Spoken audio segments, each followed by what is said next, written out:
ایسے دکھو جیسے تم ہو یا ایسے رہو جیسے تم دکھتے ہو۔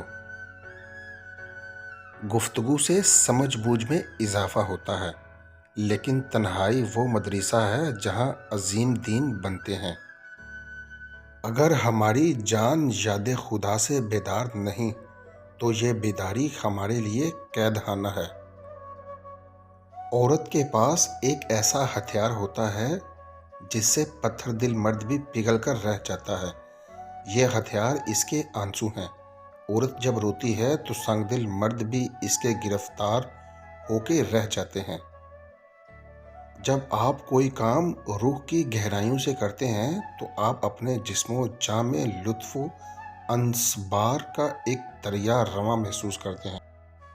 دوستی کی کشتی میں پہلا سوراخ ہمیشہ شک کا ہوتا ہے۔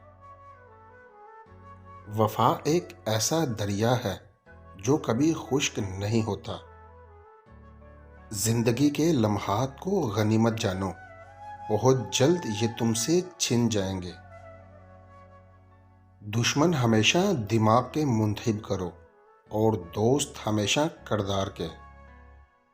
دوست وہ ہے جو تمہیں اس وقت پسند کرے جب تم کچھ بھی نہ ہو۔